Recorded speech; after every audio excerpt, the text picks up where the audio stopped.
Welcome back. Another episode of the Scenario. We back, man. This is gonna be a contentious one. We've already had contentious affairs on text message. We back with reinforcements, but this ain't gonna be a buddy show. Yeah, cause you tripping. No, I'm not tripping. Early on, you tripping. No, I'm not. But I'm gonna let you live for a half hour.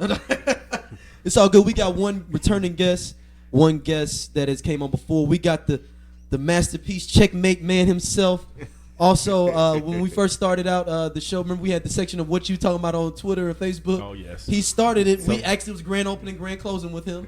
No one else wanted to reveal what their social media statuses were after Rob's entry. And then Rob immediately got off online for a while. I don't know if it's a coincidence or not. Rob takes, I think, like 15-month hiatuses and then comes back. He's like, with a vengeance. And he just pops up on your timeline.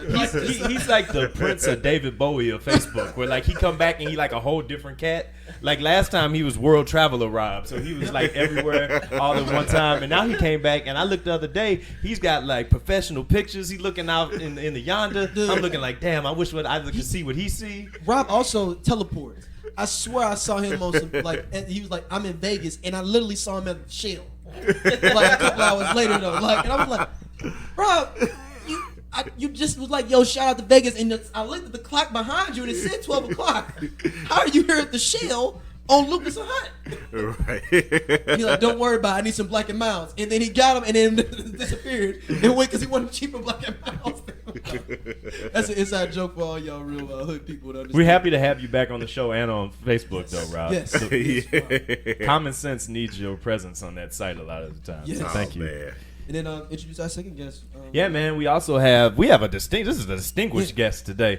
We have a man who's already crafted a hell of a career for himself and has a lot of Way new better things that are person coming than up. us. Yeah, Way better person. has like infinitely more potential Like when to you do like, good things you with his life. Yeah, than when you me. see Martin Luther King, you be like, man, he died at like 32, and you like, my life was horrible. If he could accomplish all that by 32, So this is one of those situations. Yeah. So here's one of the petty things I aspire to, and this is all going to be a credit to Mike.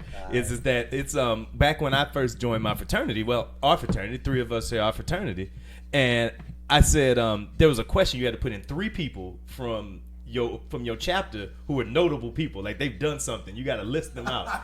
And I was like, yo, I want that to be me one day. Like I want for cats that I want to be the answer to a test question. I was like, I got to get after it after that. I'm still not there 15 years later. But Mike absolutely would be. Mike absolutely He acts would as be. a real role model. Like real role model. He's a Like, real role model. Not the one where like they just happy because you play with kids. Like the kids is happy you come play with them. Like Mike's the first time where I felt like I really had to book somebody and be on my stuff to get them on my show. Because I was like, yo, like this is important. Like this isn't like another scallywag we having on. All due respect to you, Rob. we've had scallywag affairs on our time. And actually I think you might be the first person I've seen use scallywag in a sentence and didn't get slapped for it. So it was impressive. But man, we got Mike Butler in the building. We gonna get to your credentials and all of that. We definitely gonna discuss a few of them things. But man, happy to have you in the building, man. I want to be able to actually learn some things from this show, and I want for our listeners too as well. And you were having some conversations. We've talked about this for a little while, trying to get you to come on the show, see what's going on. I know you got your new venture that's going on with Open Concept. Definitely want to talk about that because that's just a crazy dope idea. And being there in the environment, I saw what it really looked like to play out in real time. And just also, man, I think with kind of the way that things are and kind of the pulse and nature of the country right now, you got some real insight about it. So I felt like with the way current events are right now, it was dope to be able to have both of y'all here and to be able to have this conversation that me and Daryl have every week, just with a new outlook. Yeah, definitely. Thank you for coming on, man. Dude, man.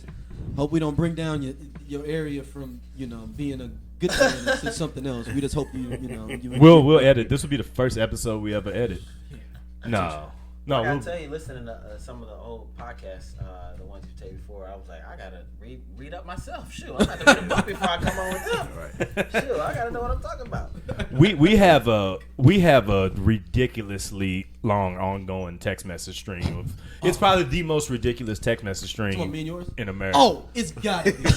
No, it literally is, man. Like I think at some point we're gonna both pass on, or like something's gonna happen. Nobody's gonna read just these text messages going back and forth. Because a lot of topics we just send back and forth never make the show. It's just really for us to just laugh at something in our text message. Yeah. And like literally, I get hyped when I see a good article, and like it'd be messed up because he'll get an article that I was trying to send to him, and I look in there like, oh, he just sent it to me. I think that maybe at the end of the year this year we should publish the would be 2019 dope. text Text message message train. Here's the links to everything we talked about and saw this year. and that we never talked about too. We'll make it an ebook. Do That's not real. edit that either. No, we'll leave that. We'll leave that Yeah, live. man. I Oh mean, my we've got, God. especially our text message chain during the Mary J Blige Nas concert. Oh my God. It's got to be one of the best. That was one of the only times I've ever been uncomfortable on my own show. Wow, I was so afraid for my life. I hadn't done anything wrong to anybody there that I know of, but I was just like, I've never seen this much upheaval from the females around me. I can't say females anymore. I'm sorry. I apologize to that to all of the ladies with a different chromosome set than I. But it's yeah, man. It was one of them environments where you look around and you just like, I've never felt the temperature change in a room as quick as it did from Nas being on stage to Mary J coming out. Two totally different worlds. Two completely different worlds. Two different So- Black Americans. So Yeah. hold on. What you said is Mary J had the hood crowd. No. No, you totally in a different area. Okay, What- that's what I was trying to. Have you seen Wait and Exhale combined with Set it off. Set It Off? There we go. Combined with, A Ronda Rousey fight.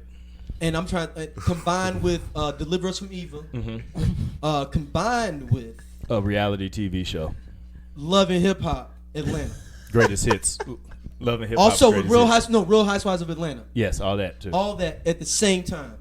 And think about you're thrust upon all that at the same time. And it just all rushes And in the room. church. And church. Yes. And No, church. this Church is crazy. acts. Mary J could have literally passed around a collection plate, and it would probably made a good 10 grand. I expected the 800 number to pop up on the big screen behind her at some point. Like, oh no, the little text message thing, like you just send your money right now to this Like Mary J. 45465. Like Mary J's gonna drop her Cash App on the screen. Yeah, and it was like, I mean, I saw women in there crying, like prophesizing, their hands waving, like if I literally took a thing from it and took the volume out, you'd have thought it was like a Kirk Franklin concert or Wow. or a T.D. Jakes ministries thing. And she got to a point where she got so hyped she just fell down on She the just fell out, stage. just I passed- almost just got fell up out. and ran out of there. Yeah. I thought I'd done something She wrong. just Fell fell out. out on the stage and Passed just like out? crying, like from the emotion. Oh, like okay. It was televangelist stuff. Yes, exactly. It was that. 100%. It was like she could have had a full white Undertaker length coat on and just passed out and then popped back up. I was like, And it oh, was Lord. like I was talking to some of my friends, the girls, like shout out to my homegirl Dina. And she was like, I saw you at the concert, but I didn't get to say what's up to you. And I was like, she was like, wasn't that so exhilarating? She was like, it gave me so. I was like, you had two different shows. You saw two different shows than I did. It was about as exhilarating as divorce court. Yo, I was like, man, because I saw Mary before. Last time I saw Mary was Mary and D'Angelo in Chicago, and she was the Mary Happy then. And it was a way different show than this show. Right. Even the happy song seemed sad. So it was Yeah, Mary. this show. Mary was in a different place. Oh, In her Mary life with is Nas. still her from that. Nas was like dope, and it's like they cut him short for 3 hours of Mary. It was really Mary J featuring Nas. So Nas was doing like parts of his songs, like when you stay up way too late, and like the Time Life series come on, and they be having like them little clips. Snippets like you remember these old good ones. Here's your favorite hip hop hits from 1993. Who could forget Illmatic? And then you just got like Nas like that for like 3 Fade, seconds. Yep, exactly. So While he his fade in and songs- fade out. While his song is scrolling and down the screen. he was muting, like he was like editing himself on certain songs. For the gospel crowd. There you go. There you go. That's what I'm Because saying. Nas was scared just like us. Exactly. Look, Nas came out at one point. He came back out for "Love Is All We Need," and it like Matt. Would you say Matt? He looked like he was he had forgot he was supposed to come back on stage. Yeah, he had on like a shorts outfit, like he was taking the trash out. I was like, is Nas? They just tell Nas to come back out here and do something. Get back out there and sing. You ain't earned your whole check yet. Yeah, All I right, need bet. I need Mary J to get in another good relationship for me to go back to a concert of hers. But I don't think Mary J can though. Like the thing I always say, where there's some artists that are just better when they on some hype She's had or some on good albums something. when she's happy though. Yeah, but is it meant to be? Is it like meant to be forever? I mean, the classics are when she's going through some things. Yeah. I mean, you got to stay close to your niche. Like, imagine if Michael Jackson got a deep voice and had some problems with some women. I agree. That music wouldn't have been Mary the ain't same. made for us, man. She's not making music. Right for now, us. it's two different Americas, two Yes. different Black Americas. Yeah, right she there. ain't We making don't know music for nothing us. about. And my homegirl Dina, she was like, I just can't believe you really just wasn't feeling it like that. I was like, I mean, y'all was, it was like, you know, the spirit didn't move me like that. You know, they said, you know. The pastor wasn't talking to me. Yeah, exactly. It wasn't my story. Right. It wasn't my story. It was yours. It was yours.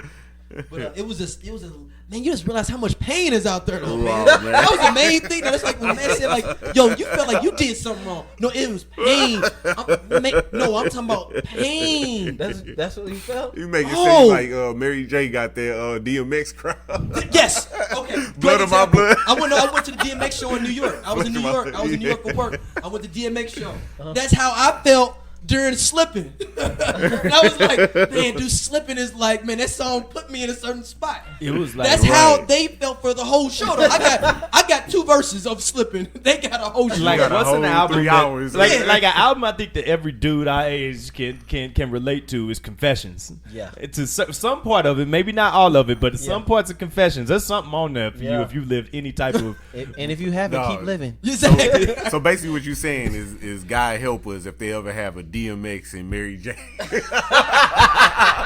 Actually, you really what's think funny is funny you Flesh said of that, My Rob. Flesh. You see, you starting something because they actually played that song with her and DMX at the beginning. You're right, they did. But it's a song with Nas, DMX, Sincerity. That was the first song they came out with. Could you imagine 3 hours of Mary and then topped off with what they really want? Who comes out first? What they though? really want from? Who comes out first? Though?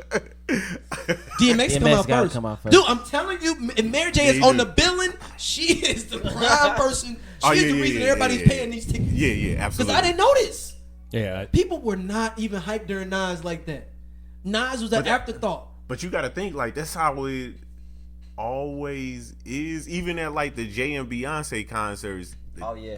They were there for Beyonce. Yeah, I went to Jay and Beyonce. Yeah, and it was a Beyonce concert. Yeah, and it's like if you there with your girl or whoever you there with, you there on chill mode. But as soon as Beyonce, man, your girl or whoever you with, I'd rather have her happy at Beyonce shaking yeah. instead of, you know. But they showing out when the performer come out. You on some chill stuff. I'd rather go to a Beyonce Jay-Z concert. Absolutely. Absolutely. When she start doing like I'm going down, not gonna cry, and these are back-to-back songs. This ain't spread out. She go from not gonna cry to I'm going down, and then she falls out. Then she tells everybody no more drama. Goes into no more drama. You should have took your mama, not your girl. God, this sounds like the most depressing. And then goes into what's the song on the Kanye produced joint that the Heartbreak Kanye song on the new album. That's what she ends the night on. No, she ended the night on that on the Family Affair. No, what's the name of that song? Like her biggest like upbeat single. Last song. Family Affair. Let's get it. Yeah, okay, that's it. But before that was it was like 6 songs. You had to say Dancery. Oh my God. Dancery. The name of that song is Dancery. Yeah. Yes. That's the happiest song she got. Now that I'm thinking of it. Is it? No, that first album had some type of like Real Love and stuff like that. She was cool. She was having a good time with KC at the time. KC was having a good time with KC, man. And then it was starting to go downhill a little bit. If there's anybody of all time that good times gonna follow bad times, it's KC. But we didn't know that. Did we? Should we have known that? I feel like people our age knew that at the time. We didn't. We was like 12. Yeah. Like there was some cats I was like, this ain't gonna work out. This remind me of some Motown relationships. Looks like Tammy. Man, why was KC and JoJo here like a few years ago? I seen it on a flyer just laying around at the Ambassador. It was like not even at the Ambassador. It was like at some like bar. JC like, Supper Club. Like I was like, they was at T Billy's basically. 170. Come out and collab with KC and JoJo in the karaoke. You'll never forget. Oh, wow. Karaoke with KC. Hey, that would kind of plot on. I paid $30 for that. I paid $30 for that. Yeah, the fact that you would only pay $30 to do that says everything about that. I think the tickets were like $25. I'm just telling you, man. And then that My Life album, she was still with KC, but they was kind of doing drugs. He was beating on her and stuff. And then we went down. That third album, we just was. Actually, the song from the Waiting Exhale is really what took it there. That's my song. I'm going down. Not gonna cry. Not gonna cry. She was crazy. is I was gonna ask you, how do you kinda do drugs? And then you really look at what it could be, and you like, it's a kinda do it because because we've seen Bobby and Whitney. Yeah, exactly. That's what kinda do. Unfortunately, respect. Yeah, much respect, but yeah, it is a kinda. It's levels to it. Like Bobby's the opposite way. He need to be happy to do his good albums. Yeah. Yeah. He's happy. Bobby need to have a chip on his shoulder.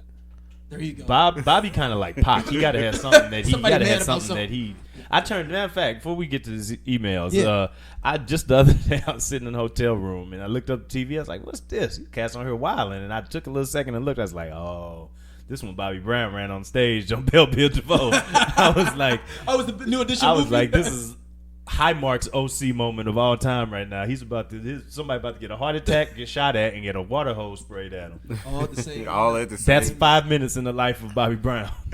That was there's something that happened right before the St. Louis on that harp that. I thought it happened the one right after this one. I thought because right Ralph Tresvant was there. Ralph Tresvant wasn't here in St. Louis. Right, but I thought so that happened. That happened after it. Okay. Because there's no way they would have got back together to do a show after all that. Oh, what are you taking? Because Rob Tresvant wasn't at the St. Louis show. Yeah, Rob Tresvant, daddy had died during the St. Louis show. I knew somebody didn't show up to the St. Louis show. Yeah, his daddy had died. I was there. So it was just one of the things. Heavy D was on there too, wasn't he? Yeah. Okay. Yeah. Pop culture recall, I think, is my superpower. Look, letting brothers know you're not gonna know Mary J Blige song until she gets back in a good relationship. Oh my God, I was just thinking about that. And the crazy thing is, like she was trying to press up on Nas. She's dating Nas. Oh, didn't know that. Recently? Back right after KC, she was kicking it with Nas. Right after he left his baby mom's. So do you think that would be good for the both of them? You know what? I ain't saying. You know what? It would be great for Nas's career. I would love to do a celebrity matchmaker episode of this show. Funny you said that. I was like, especially after that. We need to put No. Because Nas needs somebody that's gonna be a little bit old. Like Nas needs somebody like crazy enough to kind of like spark him up because he's a Virgo. But he do need somebody like she'll be loyal to Nas. She'll go fight girls for him. And she got her own paper. They are 50 years old fighting girls for each other. They definitely should be together. Look, after you done looked at her roster, her past roster, yes, Nas ain't a bad look for her. Yeah. She might lose. I think Nas is solid. Nas is all right. Yeah. And like she's not gonna have to have. She put some hands on Sue. Look, his career will actually become even better because then you'd have all those women going back to buy Nas albums. And women do buy albums. Look, follow the path of look at Jay-Z and Beyonce. Follow that path. Right. Jay-Z followed the path to the left. There's a little brick road to the middle that's called Mary J Blige that's sitting there for you to get this paper. Well, who's all the way to the right then? If that's the left and then that's the middle. Ooh. Was that Khalees? Cardi B and Offset. Khalees. Cardi. Been Cardi there B and before. Offset. I'm talking about all the way to the All right. the way the other I'm direction. talking about you turn. But no, the only problem is I'm talking about you shouldn't have got Now- You talking about the road not often traveled for and a now you have to reason. learn this. This is the key. If you go down this road, there is no turning back. Yeah. If you leave them, your career is effectively over, regardless. For both of these individuals, if you leave them, your career is effectively over. Well, see, the goal is that we gonna get the whole. You're going to do shows at the Ambassador. We gonna get the Hove later, but the thing about it is to Teflon yourself up so that you break up a proof. I don't think you can be with Beyonce. I think you can be. No. Because Jay-Z The doesn't only- need anybody else's I money. think that's his only Achilles. I think that's his kryptonite is a breakup with Beyonce. Ooh, I was just That's about his to say. only. That's his only. He's Superman. That's the only thing. I don't think you can hurt Jay-Z. Yes, you know. can. I think Beyonce I was about to breakup- say the same thing. A Beyonce But breakup can get him. How though? He's got his own thing. That's the thing. It's like we're talking about how Nas. We talking about. Look at it like this. What did we just say about the concert? Okay. Who was there? Who was there to support who? We always gonna support Jay, but what do? We barely show up to concerts. We ain't gonna pack out the Enterprise. We barely We're show just up to Jay. concerts. But here's why women always will have they artists will always have the support because dudes ain't in generally usually gonna get together with a whole pack of dudes and go to a concert together. It's just not. But women will get deep. I mean, they will get together, go shopping, do the whole thing. A concert investment for a woman is like a $500 night. For me, I'm gonna go and kick around whatever box of shoes I got on there, pull something out, and be like, "All right, let me get a pint, and then we can go."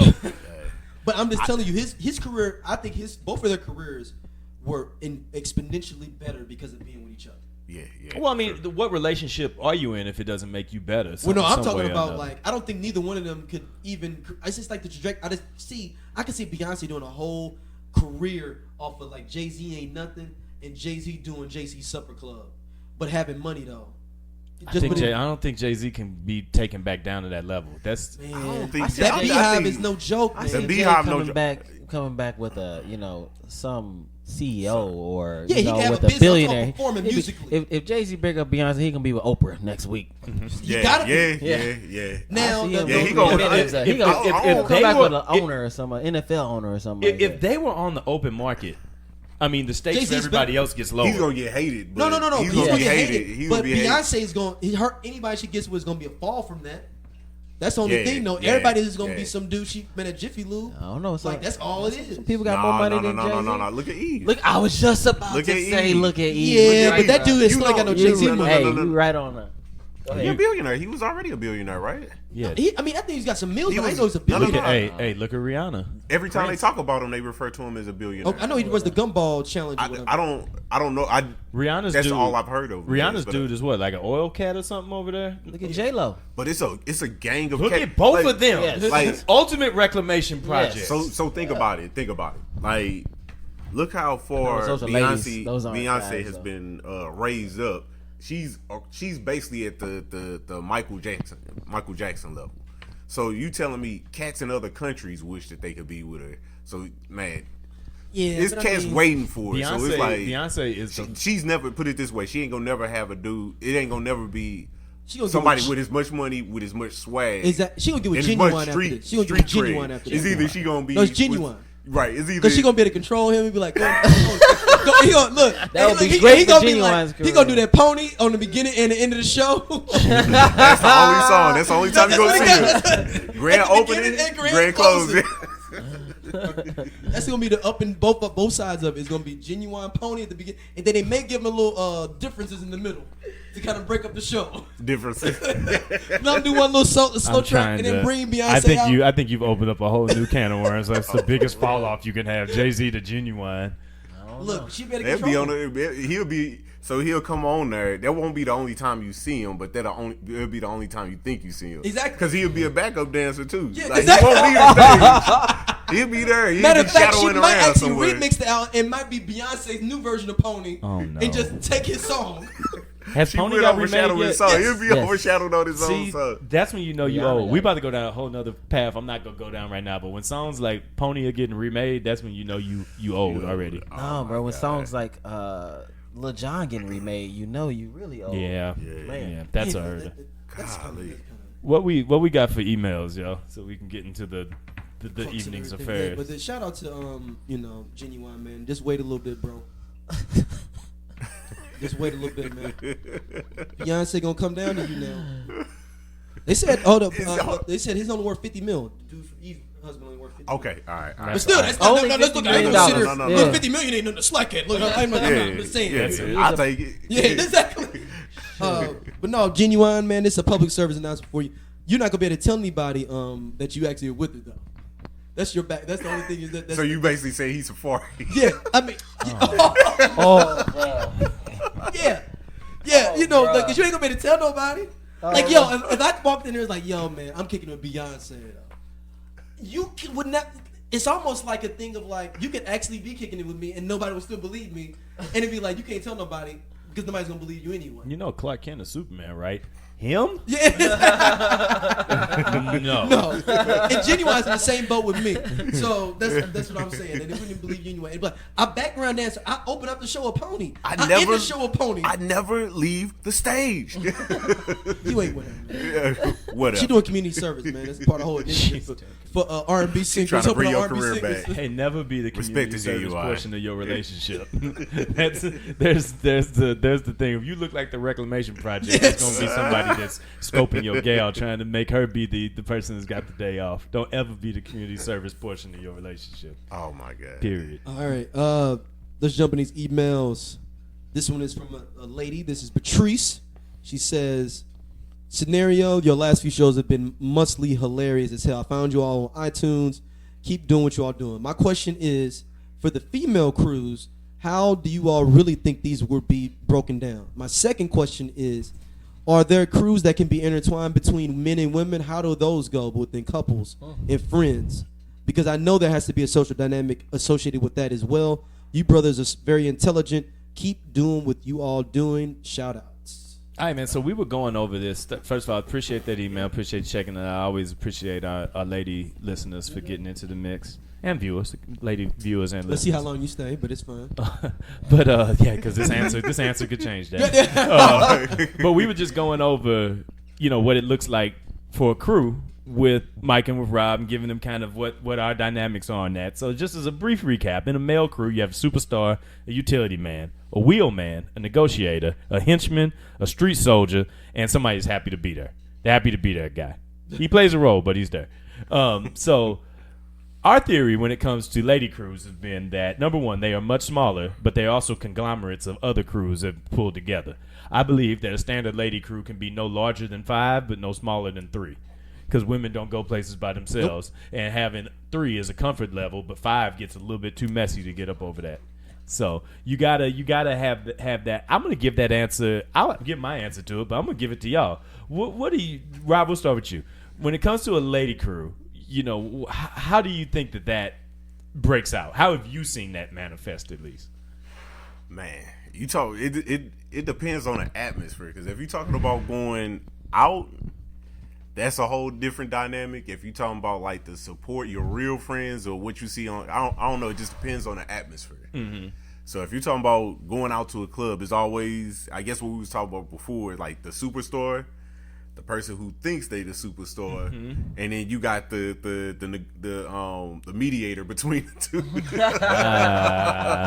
got the person built in, meant to smooth things over once it hit the crazy level. So 2 would-be superstars and a negotiator, or the small crew, and then it has branch out. It's like, this sounds like the House of Representatives. So or something. the mediator is normally the designated driver.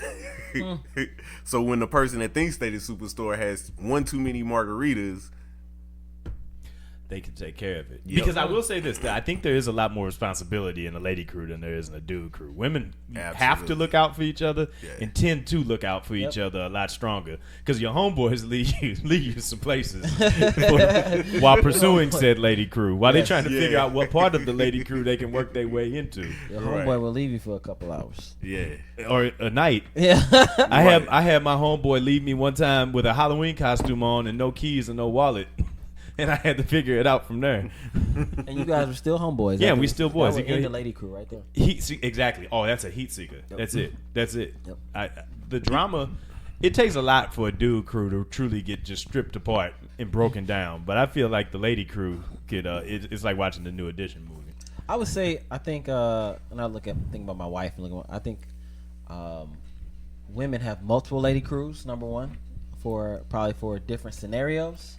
And in different places in their life. Okay. I think that some crews get together for professional reasons. Some crews get together for kicking it reasons. Some crews get together when they just want to sit and talk. So I think women have different crews. So guys, we all do. It's all one.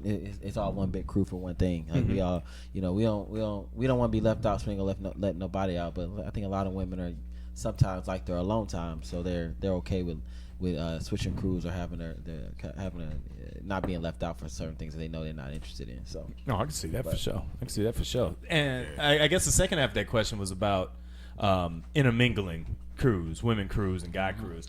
I feel like that's more common in our generation than it's been in other ones. Because I know sometimes I talk about like how that's happened with like my dad and stuff like that, and it's like a foreign concept to him. Like he's just like, what are y'all like? What? How's that going on? But like, it's a pretty common thing. But they had couples though, at least that would hang out together. But they were cashing out the game a lot earlier than our generation is. That's too. Very true. So I mean, they wasn't spending a lot of time, figuring out what they wanted to do. They were getting out of the game in their early 20s. Oh, yeah. It was 18, 19. Yeah, absolutely. You know what I'm saying? Like high school romances carrying over and stuff like that. So I feel like that's just a newer thing for our generation. So I don't know. I mean, I feel like those crews, they work on different premises. I mean, you do. I think a big lie, though, happens a lot of times is that, like, people truly don't have just guys are just cool with girls and girls are just cool with guys and there ain't no other play to it. Like I think that people think that that's a lot further fetched than it really is, and I know I've experienced it plenty of times intentionally. You know what I mean? And, but there is also that brother is keeping his eyes open to see how the door gonna open up and see which way the wind blow too. Yeah, the intermingle cruise, that's unpredictable, and that's just random, man. That's just really, and it can get real volatile real quick, especially if two of them start dating. That's the nuclear bomb situation. You don't want none of that happen. If everybody's kind of hang out and we all kind of two people in the king date. It's a dangerous thing. It depends on who are those two people. Yeah, okay, yeah. You got if they're the core nucleus of both crews. If they the and it's no pun intended, but if they the alpha or the leader of the crew, just like you said, like and can't. Extinction level. Oh my God, that's explosive, man. It'll break up even in little. Your relationship ain't got nothing to do with that. Like, man, I can't hang with nobody around that period. Yeah, I was hanging out with such and such. You said you was hanging out with who? Yeah. You still hang out with them, huh? That's how you rocking. Right? Oh, it can happen. It can happen. But crews, I think that both crews put pressure on the members of their crews. Like they don't want to really let them go sometimes. But then sometimes they realize they got to because it's gonna shake the crew up. And people are gonna try to protect the crew. You don't want to lose the crew. The crew is important. It's a hallmark of what we do. But when you start to see somebody pulling somebody out of the crew, it can cause some tremors that happen between both sides of relationships. That's why you gotta give props to people that know how to keep their relationship stuff on a low, and not even necessarily on a low, but just know how to have a mature relationship. And that's the thing about when it comes to intermingle crews, somebody usually doing something on the low. Like, that's what somebody it's know about it. It may look platonic on the outside, but somebody's doing something. And it's always somebody that it's the same two people that end up disappearing. Even if it ain't like at the same time, but they are at some point in time absent. Real quick too though, like, oh man, we gotta go to Save a Lot. Save a Lot. It's 11 o'clock. And it's like a 24-hour one to open U City. It's like it's Sunday. We about to go. Like, pick we up. on the south side. You gonna drive all the way to U City? It's Sunday and you about to go pick up some Chick-Fil-A. Like, what? But they come back with it though. Somehow they end up coming back with it though. Because they got Chick-Fil-A in the car though to keep their lock on. They got it in the refrigerator at the house. They just dipped off to go by. They warmed it up. We like, man, this Chick-Fil-A. I don't know what Chick-Fil-A they go to, but that one be open. This one a little soggier than the usual Chick-Fil-A. These pickles not slapping like the usual. I think it's the black one on Lindbergh. Hey man, speaking That's a of super which, St. Louis. it's always closed. Like it was closed over there, and so we had to go all all the the way way out to to Lindbergh. Yep. speaking of which, man, we'll turn the corner from our emails and we'll get into what it happened today. And I didn't even realize it was as big of a thing, but it's just become pandemonium across the country. The chicken sandwich wars have broken out all over the nation. Oh my God! Why does this sound like an episode of the Boondocks? No. But this is, no. Right. But the thing is, though, is that really who sent the first missile? Because last week we talked about Chick-fil-A sent was that the missile back to Popeyes? They heard about this chicken sandwich coming out with them talking about they doing macaroni and cheese at Chick-fil-A. Was this was in response to that, or was this? Oh, so you think that you already see the conspiracy? You already know where I'm going. Okay, so conspiracy. Work it brother. out. There you go. Work it out. Let me feed you conspiracy, brother. So you think that because Chick-fil-A already knew that the Popeye sandwich was in a few streets, that it was getting ready to go big, so they counteracted it with macaroni and cheese? There you go. So the equation here is one established chicken sandwich attacked by a new chicken sandwich who is from a superior chicken chain. And now they've come around and said, we going to hit them with something else they love, which is macaroni and cheese. You know what's going to happen? Eventually, Green's going to get into the mixer. Who does it first, though? Popeye's going to have to come with the greens at the first. I can see Chick-fil-A. I can see Chick-fil-A being open to it. Like, you know what? We'll only do it on Monday mornings, right after Sunday. I'm not getting no greens from Chick-fil-A. I'm not getting no greens.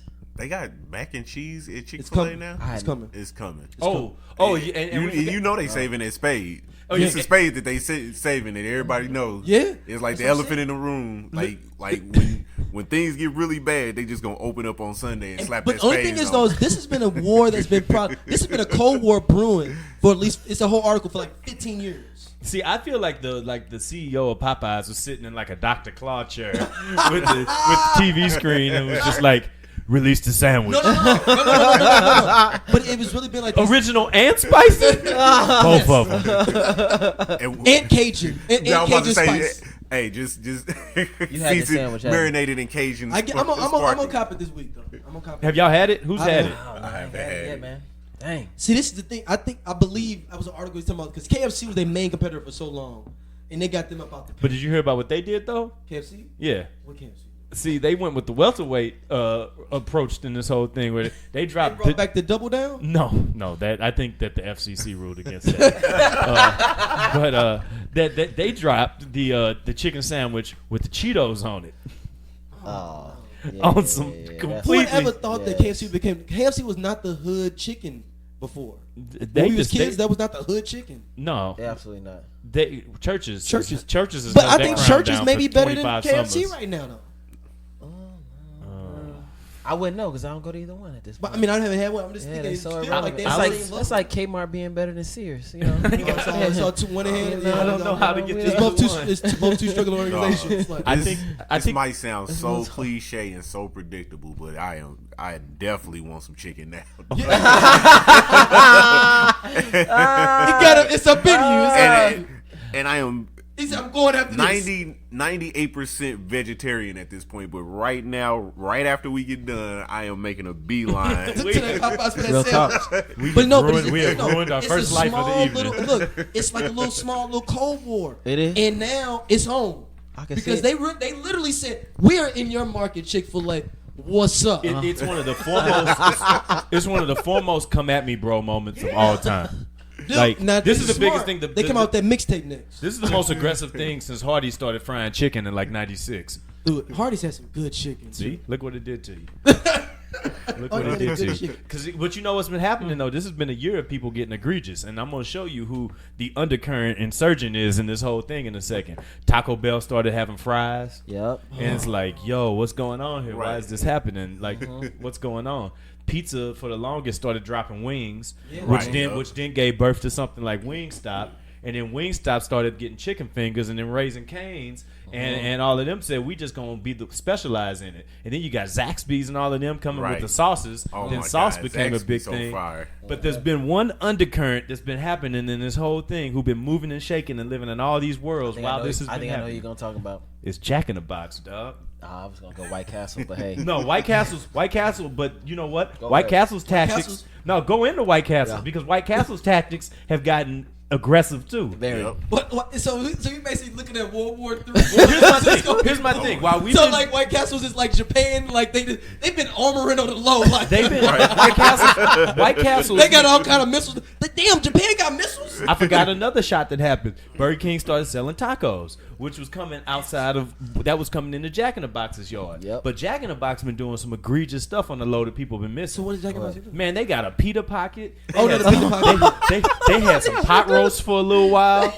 They had some pot roast at Jack in the Box for a little while. And the cats didn't know about it. Cats didn't know about it. Rose? I pulled up the Jack in the Box one day and looked at the menu. There was a my spicy God. chicken sandwich, some curly fries, some egg rolls, some tacos, some pot roast, about 16 burgers on all sorts of different bread. Let me tell you how I'm not gonna make work for like the just next found it. week because I'm heading to Jack in the Box right after this. I'm getting me 2 tacos for $1 if I can still get them for $1. They're $1.10 and let me get the now. potato wedges with the bacon in it. They gonna cheese. slap too. Oh They gonna yeah, slap. you know them was Damn, gonna the hit pot like roast and fucking 1996. Jack in the Box, man. See, Wow. Really? see, it's a real thing, doc. It's crazy stuff happening out here in these streets, and I've been keeping my eyes on it. I wouldn't eat Dude, that. we're in a I love straight myself. food war. But your point is great. White Castles has been doing that. They started dropping Impossible burgers. They dropped sweet potato fries. They had shrimp nibblers. They had all sorts of stuff going on out there. man. They had barbecue earlier this year. Breakfast? You know what's crazy? Waffle sandwiches? Burger King came out with an Impossible Burger and bought all the Impossible Burger meat. So like all the Oh, other so the real restaurants Impossible didn't. burgers can get the actual meat. Like I went to restaurants. They didn't have no Impossible Burger meat because Burger King bought it. Thing. Like we gonna take a. That's But like we about to run this monopoly. No, this is like. This is literally like little country. So, all right, we're gonna take out the whole. They get all their oil from Denmark. Watch this. We're gonna take that off the plate. Ain't nobody getting no oil all the year. Exactly. Ain't nobody getting. Look, we only need that much oil, but nobody getting no oil. It's And that's what Burger King did. Nobody getting no Impossible It's Burger. like when that cat walk into the party and start doing like the little usher dances, and the dude that know how to break dance just take up the whole floor. the whole floor, spinning into the whole thing. Like, okay.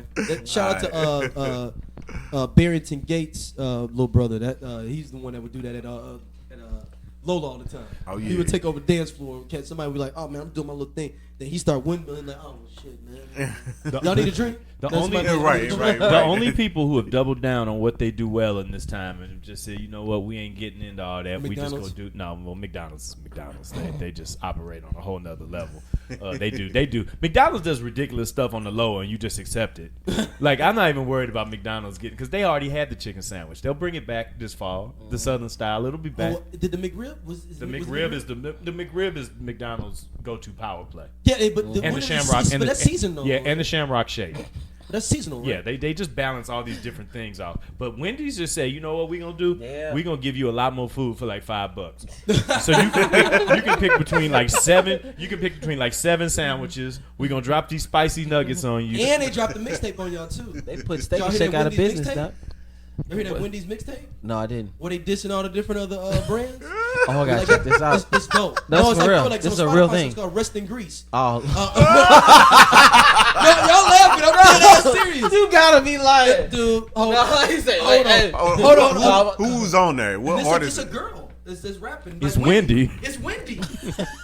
Hold on, y'all. You know what? We're gonna go to a break, and we're gonna play some of this for y'all. We're gonna play some for y'all as well, listeners. Off Rest in Grease, right now.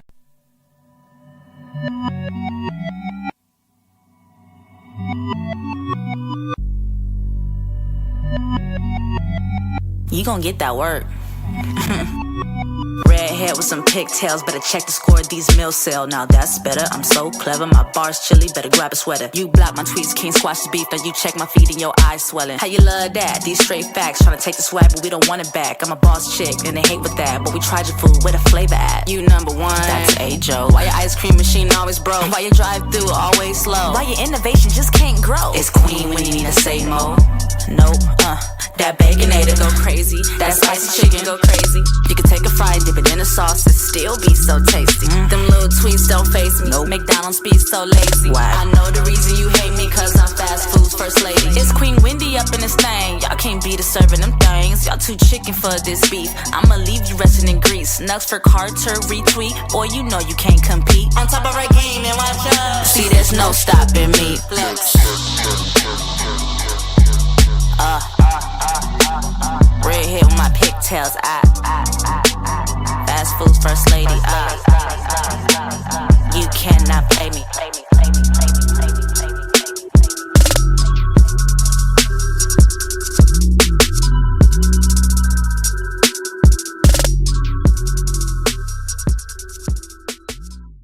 Welcome back. That was a little bit of a Wendy's Rest in Grease. For the people that don't believe that Wendy's mixtape is fire, man. And they have live shows they did at some colleges. Oh God!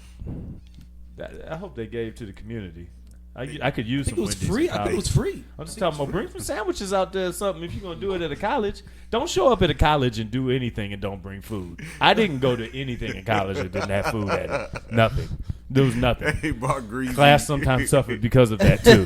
But it's well. Before we turn the corner on this, man, I was looking through this and I see a lot of this has been going on in social media too, where companies is tweeting at each other because Wendy's just has a gangster, as you could tell. Wendy's has a gangster presence in social media. You know what started all of this? Twitter. Remember when Because they go hard on Twitter. Twitter? Yeah, that's crazy. Because Twitter's where you can drop grenades and just let it rattle throughout the whole world. Speaking of Twitter, Boston Market of all places jumped in when they found out.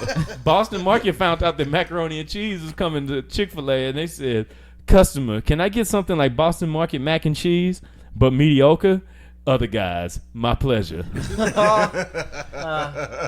All I really want, man, is just for we've went through this. Is this chicken war about us? See, Mike just had the theory about I was that. thinking that. Go ahead, Mike. I think that people are trying to, get to black customers. I think they figured out that hip hop was so hot, and now that we got all the top artists, I think all the people in the boardroom are like, this black thing that the music they got, it's marketable. This black thing might be here to stay. Yeah. This is not a trend. This is not a trend. Let's start a battle amongst It's not us. a fad anymore. I mean, just think about it. Chick-Fil-A is not open on Sunday, and maybe they might come after church hours or something later on. You know? Yo, I was Popeyes. I would use that. I would do that. I would do like we open when they ain't open. But Chick-fil-A, Or just have like mad sales on Sunday. Just Yo, but Chick-fil-A on already. Sundays, my sale on Sundays. But Chick-fil-A already jumped the start on that though. Chick-fil-A tweeted out earlier this week. I can't believe we're talking about this. I saw Chick-fil-A tweeted and said, "Yo, our sandwich so good, we got to give the rest of them a day off to catch up." Oh snap! Son. I didn't really believe the conspiracy theory behind the fast food wars, but now I'm starting to become a believer. This episode has got you thinking that like, man, It's a conspiracy, man. We need like Hassan Minaj to get this on Patriot Act. I Dude, need a dude. deep dive. it's gotta be, man. Because like my thing is like now, because now before I think people were competing in silos. Like I'm a burger dude, I compete against other burger people, chicken people against chicken people. Mexican food. Now it's just it's almost like anything, like everything is ecosystem where everything is everything. I'm just getting your money. Yo, Yeah. Just like with content, like YouTube's competing with TV's competing with podcasts. Man, that's very good point. Podcasts competing with radio. So and we all in a battle royale now. listen, man. I'm trying to tell you, dog, and it all comes back to one place. Jack in the Box, man. Yeah. They crossed every boundary. Right. Jack in the Box started this. Subway making pizza. Like Yeah, Is they that are. pizza? yeah, they've Subway been making What pizza. are we doing? Are we? Dude, they've Yo. been making pizza for like going on 10 years Yeah. now. 8 to Man. 10, about 8 years now. Subway out here was barely It's on the kinda stream fire, though. too. When Quiznos shut down, that was their saving grace. Hey, that's one because of the- Quiznos would have stayed rocking and just Hey. they had Quiznos a, shut down? yeah, because they didn't have a good supply line for their meat and their food. See, and to when you get to talk their about spots. conspiracies, we talked about a couple episodes ago. We talked about conspiracies we believe in. I think Subway sabotaged Quiznos. Oh, I guarantee you they did, dude. Because they was opening That up was right a- across the street from every Subway. You could see was a Quiznos. that was Yeah, a that's superior true. product that just fell for no reason. Yeah, exactly. A superior. I mean, like way better. Like that didn't make any sense. See, That that made no happened. sense. Like- The normal capitalistic system That's- does not allow for that to happen. Subway and Quiznos is the Gore Bush of fast food. That's it. That's like no way we should be having this at Like all. this didn't happen, right? Like this was way better. Like come on, y'all. Like this is way better than that. Like there's no way that should have happened. And that's the maybe people just off sub 70 because it's like I always think like, man. No, this- Jimmy John's is Yeah, living a Jimmy good John's life. doing that thing. Jimmy John's is killing the Penn Station, service too, though. Penn industry. Station's doing all right. Yeah, but they see. Okay, that's a different ball game. A Penn Station Okay, sandwich so what's the difference? and a Jimmy John's. That Penn Station sandwich is hot. It's built up. They're like in a whole different thing. That's the steak and cheese. The Yeah. mass manufactured steak and cheese sandwich market with some fries. You're not getting no fries from Jimmy John's, but You get some chips. but they'll give you some chips and they gonna get to your spot in like 3 minutes. Right. Like that Penn Station take 5 minutes to make. Yeah. I agree. They gonna get that. They gonna slap that little quick sandwich together that you could have made at the And they're crib. doing that bike that you hope you don't get hit by a car. Yeah. They get it to your. They got crib. like Ghost Rider doing deliveries. It's like crazy. It's like they ride around with sandwiches already made, just waiting for you to order it. see That could be it. Could be it. Them Wait. sandwiches that they put in that cooler when you playing baseball, or you got your little youth football league and everybody get one at the end. They of gonna the come get Rob like Or next they, week. or they got a dude in the back seat making sandwiches as you order. What is that job posted as? Mobile sandwich constructor. They got it sounding real fancy. Sandwich. You got like them guns and that mayonnaise and that mustard on your waist. You better go to. You better put that shit around. Remote sandwich engineer. We have a straight up war. This is a deep running conspiracy. Yeah, this is man. I didn't know it was deep, man. No, I mean, after I really sit there and think about it, it's the same. Like I saying with TV and media, it's all everybody's competing for your dollars. Period. They don't give. Everybody ain't staying in their lane. Everybody lane is a lane. So what's beef? Yeah, what's beef? You listen, man. I just hope that everybody makes it Look, out what's gonna alive. We don't happen need is- another 96. wait till a team. If somebody's smart, shout out to Popeyes. If y'all can make this happen, I guarantee you, this new St. Louis soccer team will be on fleek if they call the Popeyes. The St. Louis Those Popeyes. and they sponsor and it's Popeyes. They gotta be the thing. St. Louis spicy chickens. Right, doesn't matter. Just whatever it is. But you're acting like with LA with the Red Bulls, with the Red Bull, the FC Red Bulls out for MLS out there. Why can't it be a Popeyes team? It's a black ass city halfway. What's the compromise? We let y'all white folks get y'all soccer team. Y'all name it after Popeyes. You get whatever tax, and we got and look, and you can come and it's discounted Popeyes inside if you pay for your ticket. I'm gonna tell you what, man. And it's the only thing served there is Popeyes. No hot dogs, Popeyes. I went to a Popeyes in South Missouri this past weekend on the road, a different thing, driving down there. That's a different thing. That's a different living. It was the first time I ever ordered some spicy chicken, and Fox News was on in the background. I was like, "This is a different reality." I said, "This is weird. I can't." I've had a Popeyes in the middle of Pennsylvania. So I was like, this ain't, I ain't living like this. They probably forming them spices out back. Yeah, I was like, I can't live like this. This ain't even right. Ain't nobody disrespectful. Like everybody was like nice, like, oh, your ticket's number 42. I was like, you sure? I'm just upset that I haven't seen a Zion Williamson Popeyes commercial and him dunking one of them sandwiches yet. That needed to come. You know what? 'Cause you know what? I know we had the Jerry Rice helmet thing though with the wing on it. Oh yeah, God. The rotisserie. Yeah, that's the only. They gotta come back. They gotta tread lightly.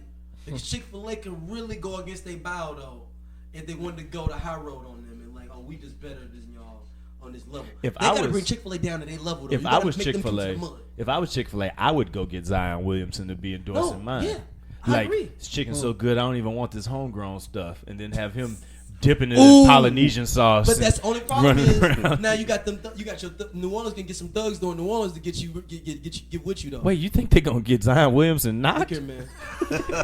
Have you seen that woman on the commercial? He said, "Look here." Have you seen that woman on the commercial? What Quiznos did to Subway? Exactly. What Subway did to You Quiznos? see a higher superior. First You of think all, it ain't nothing? first of all, you see what Quiznos did? I feel like that lady on the Popeyes commercials like Sir Smoke a Lot on Half Baked. That's exactly She got a whole separate. No, she's entity like going. Manucci. If y'all remember, She's like Homelander on The Boys. There you go. That's what I'm saying. So you think she'd be like, oh, Zion thinks he's gonna get away from these 7 herbs and spices? Could you imagine if this social media fast food beef get too crazy and they like have the Popeyes lady slapping Zion Williamson or something? Oh, I wanted to get there. I wanted wanted to get violent. Like it crosses over. Not like violent when we die, but like somebody like two executives see each other like on the subway or something, and be like, I don't like that shit y'all did with that mixtape. I want Right. I don't like that. I'm like, well, we gonna do it again next week, motherfucker. I want to see the tables turn. Next thing you know, the two business dudes suits whooping each other ass in the subway. ether drop and hit them up. But it's the same thing that happened with the cell phones when the Verizon dude signed with Sprint. It was like when Roger Clemens went to the Yankees. It was like, yo, what's going on, man? So before we go next time, what could Popeyes do in y'all mind to like really go at Chick-Fil-A? They got to make a bomb ass lemonade or something, or like a lemon slush, or like get into that southern. See, they New Orleans Southern, and Chick-Fil-A is Atlanta Southern. Those are different Southerns. Man, they got to do something. They got to do something super petty, like come out with a whole line of chicken sandwiches or something that's gonna step on their toes. I think they got to make their service better. I was saying that too. It's hard, man. Hard. When you got bulletproof glass and that you don't want to come from behind. Chick-fil-A. Hey, you know when you go to Chick-fil-A, you gonna get great service. But Popeye's food is Popeye's food is good because you got to go through an ordeal to get that. And nobody's ever confidently pulled up to a Popeye's drive-through and thought that you was gonna get Absolutely what you wanted. not. Now I have a great marketing. Oh! What if Chick-fil-A come out with some Cajun sparkle?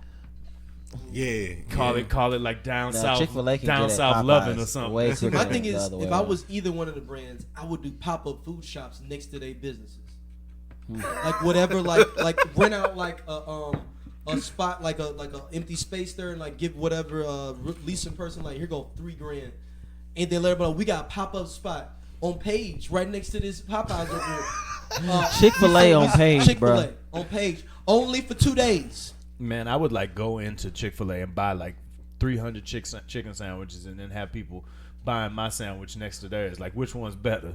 I mean, remember what was the real reaction. Pepsi versus Coke challenge? Yeah. Ooh, there you go. You The know Pepsi what- versus Coke challenge. And then And Burger you put people's eyes on, then you beat up the people that say like the Chick-Fil-A was better. Like, and then like churches or leagues gonna pull up. They gonna be like the RC Cola. this don't So- look like the fight in Anchorman, basically.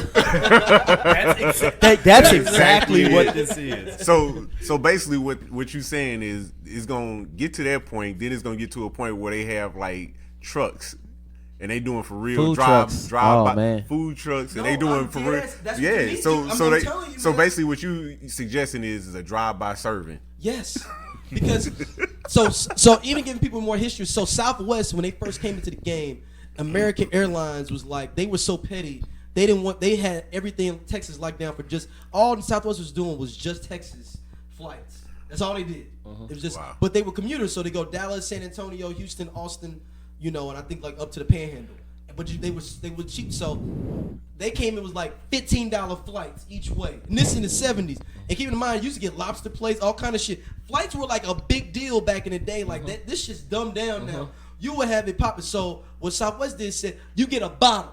No, they literally gave you a bottle of your favorite alcohol. Getting on a plane from Houston to Dallas, like here you go. What you like, Jack Daniels? Here. So you That's- basically saying that Southwest came from a long past of being soul plane, and then they cleaned their image up. They did. Dude, no, even worse. You want to know what's even crazy? One of the owners was actually flying one of the planes though the first like 6 months. Oh wow. No bullshit. Wow, that's when the crazy. owners had a pilot license already, and I was like, "Fuck that! I'm gonna get out here on this grind too." Feet to the pavement. Yeah, Amazing. and saved the plane too. The plane was like messing up, and he landed it. Wow. Hey man, we spent a lot of time talking about a lot Look, shout of out to like y'all need to hire me, a man. lot of other people's businesses and stuff, man. But Mike, I want to jump into yours, man, because I think that you've had maybe the dopest idea. Like people was like, "Hold up, now explain that to me. How's that work?"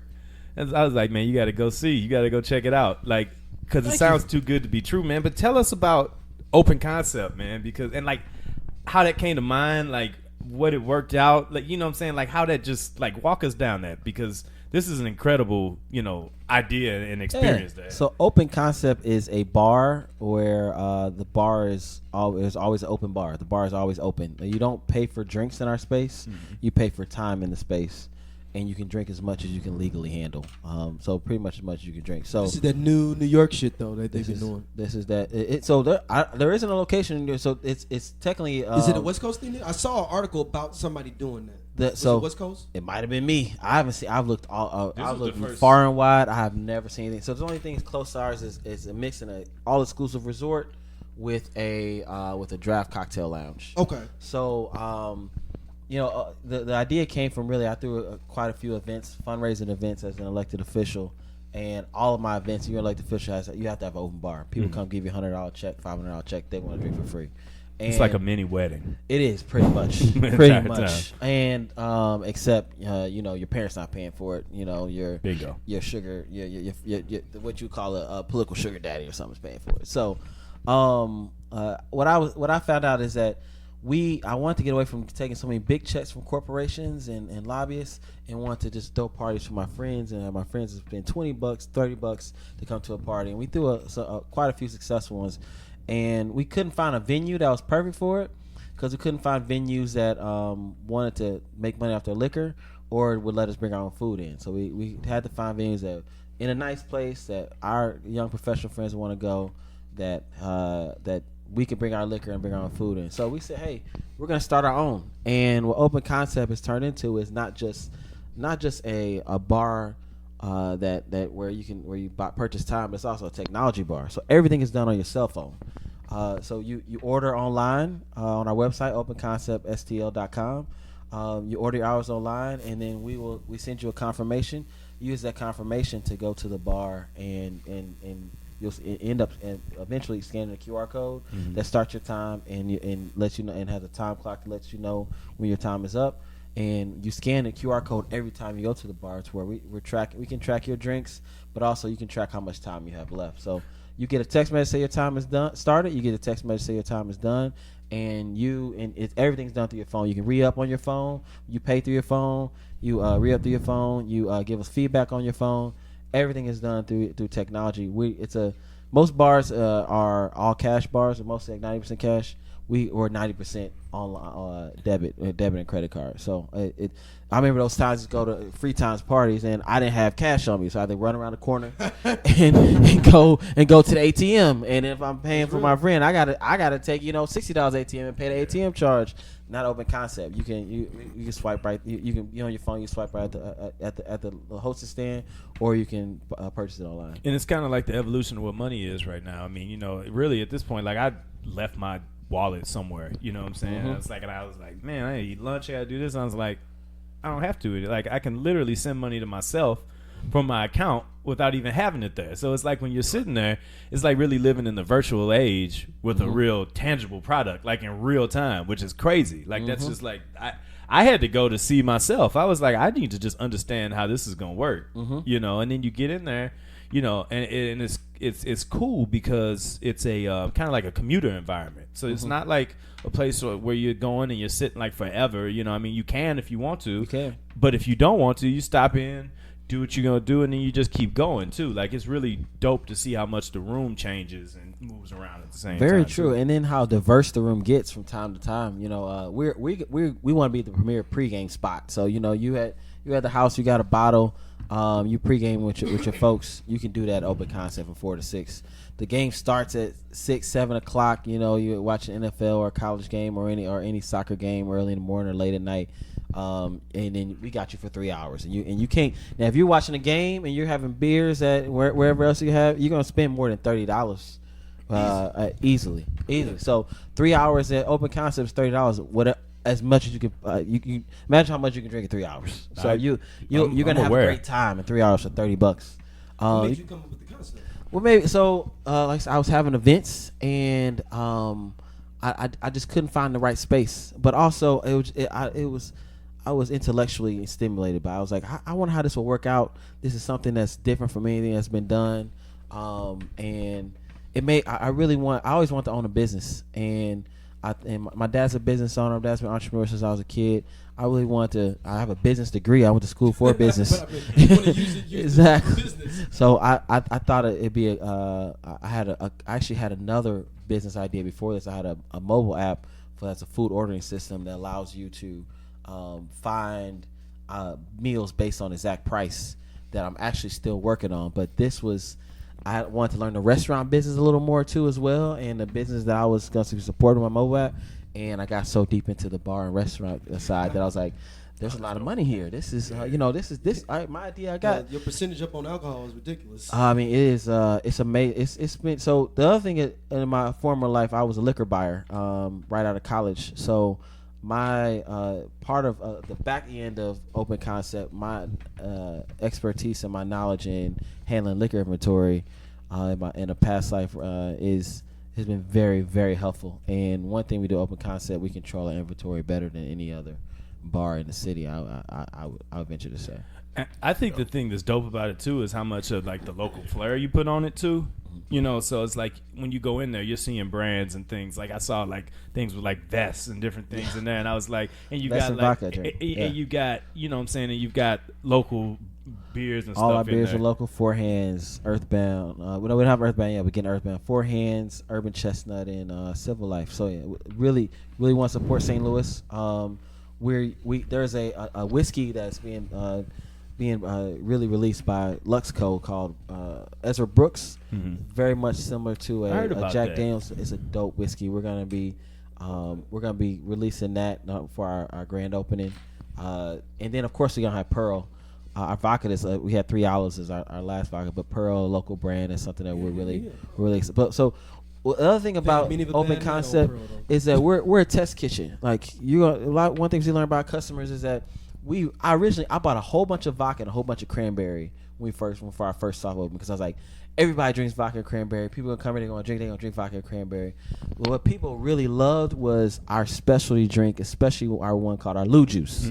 So you talk about a St. Louis drink. A Lou Juice is recipe that I can't tell who people what's in it because it's something that we made in our dorm room back when I was in college that everybody liked, and it got. Was it just all the St. Louis cats came together and made a It is. concoction? It is. Yes. So I have a concept of what it could be. Yes. But involved in this. And it was very successful. You know, it was very successful in getting us where we wanted to go. So that's been our number one seller by far, and people love the Lou Juice. They get hooked on it, and they just come back and they drink that all night. And I still got a lot of cranberry juice left, so if anybody looking for some cranberry juice, I got a ton of you know, I have no Lou Juice, man. So I think the St. Louis Flair has definitely been a blessing. I mean, as a brand grows, I love to put St. Louis on. I think as the brand grows, I think people are gonna really see our flavor and really like what they see from us. And when I came for the soft opening, I brought a few people that was in from out of town. So they got to try like all new things that they hadn't had here. It was like, oh, what's that? I'm like, well, that's all from here. You know what I'm saying? So it's like, the thing I love is to see the city put the city on, even if it's indirect. You know what I'm saying? I mean, obviously, I love to see great black businesses grow up and see great gathering places where everybody's chilling with black folks, because I think we need as many of those as we possibly can get. But when you can like really feature Taste of the City, that's perfect to me. So that's a mad shout out for that too. How my big question, and I saw you was opening it up. At first, I was like, this is already one of the busiest dudes I know, like in the entire city. I was like, how did you pull this off? Because man, I mean, you got a pretty busy day job, man, being a recorder of D's for the city of St. Louis. I do. I don't even know how I'm pulling it off. Honestly, I have a great wife, and I'm a husband. I'm a father. I'm a mentor to a lot of different folks. So as you said, I was the recorder of D's for the city of St. Louis. I run a city office. I have over 40 employees in my office. I have a very good team in everything I do. And I think that's one thing I've learned over the years of having a business management degree and working in a lot of different organizations and running several organizations is that having a really good team around you. So I'm pulling it off really. My team in City Hall, I'm there, and my team is very good at what they do. We meet, we get things done, we move on, and then in the evenings after I leave work, I'm going over to the bar on the weekend. I'm also the head of the chair of the Democratic Party in the city of St. Louis too.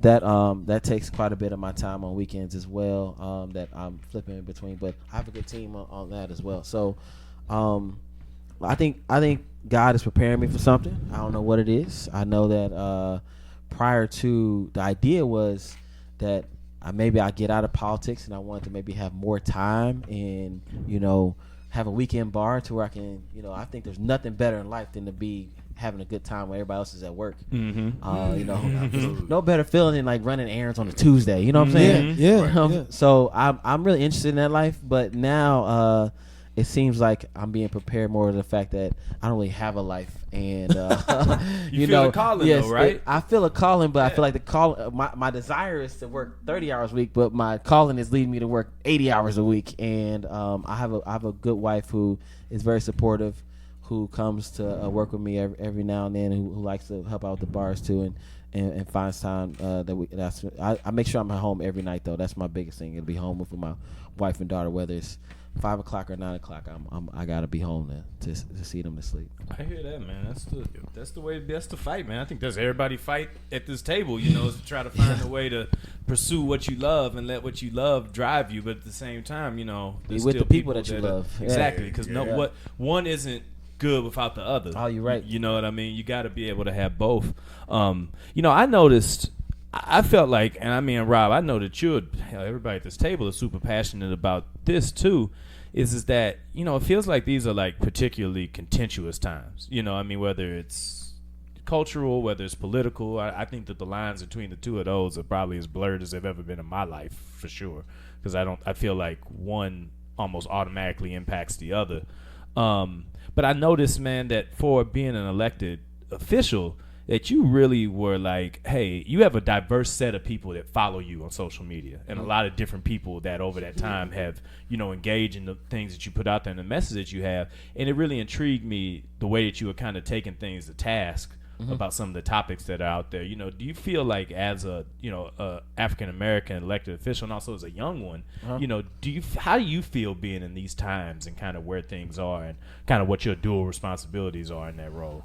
So I learned very quickly after Michael Brown's murder that I have a role. That's the word, is that everyone has a role, and my role has always been one that is driven. I'm more policy driven, and I'm more about getting results. And I've always been the person that it seems like everyone can get along with.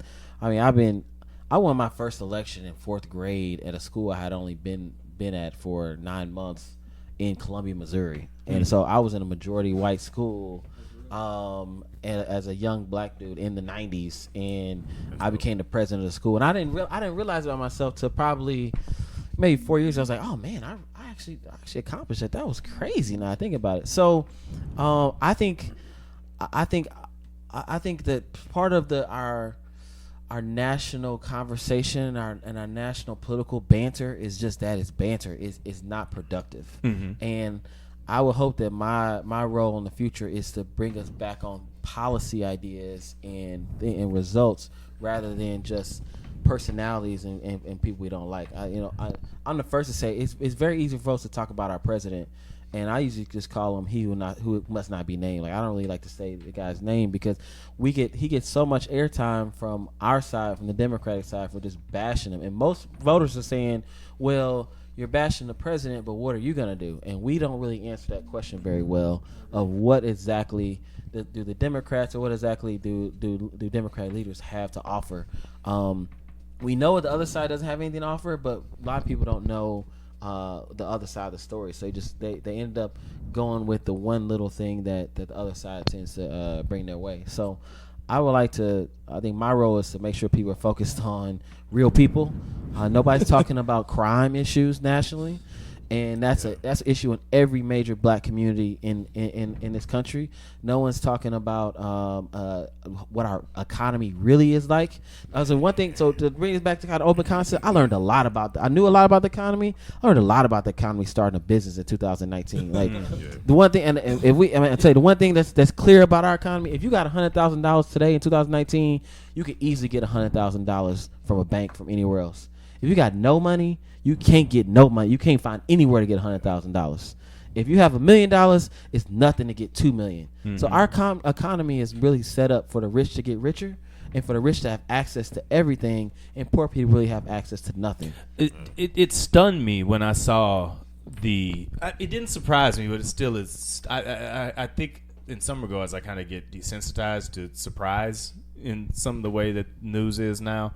But that when I saw $93 billion were raised from taxes alone this year, and then $91 million were going into business and in the industry, that's insane. It's super insane. And it's like, and those are the things that when we talk about topics, and I think to your point is the thing that I get, and Rob, I'm going to ask you about this because you take people to task for thought process, and that's one thing that you've always been about. One thing I really respect for you to do is that I see us get hung up so much on the things like you saying, Mike, about the personality of this person and what they do and how they are, but we don't have those counter topics, and we're not having those right conversations. We're just getting hung up on emotion a lot. I think what we just got through talking about is just basically like distraction and not like remembering what the goal at hand or the task at hand or what we're here to try to achieve. So it's just interesting talking about that, talking about distractions, and then like talking about the party and talking about like the, I guess, president that's in office, and like my background is like automation engineering or programming or working with robotics. I know all my friends always joke about and say, man, what do you actually do? Everybody thinks I'm like Tommy. Like Tommy. Yeah, exactly. You like the Black Dos Equis man.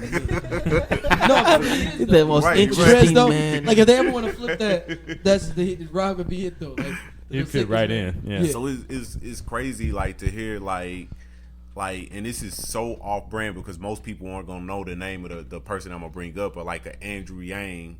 That's talking about like real topics, because I've been in my industry for 10 plus years, And so basically what I'm doing is I'm going out to factories like Walmart, Target, Amazon, and all these robots that they're telling you that that's being put in are like, I'm helping putting this stuff in, and unfortunately, like, it's That's 20 dwindling. jobs for that one And robot. I'm sitting right next to coworkers that's been doing this for 50 years or 30 years. You know what I'm saying? So it's just like the fact that nobody's talking about it, or the fact that a candidate could get in saying that this person or that person or this immigrant or affirmative action is taking your jobs away, when that's low key. Like, think about it, like automotive industry, like we live in St. Louis, right? So what can we name? We can name Ford, Chrysler. not here. Chrysler, not here. GM Wentzville. was just about to leave. They just invested, I think, $500 million in the plant, and Anheuser-Busch got bought out, and some of those jobs got dissipated. Then Boeing dissipated some. So it's just like a lot of those jobs are going away, and nobody's talking about it. Like, I went overseas for a company that I was working with, and I go to McDonald's, and Is that when like, you disappeared on social media?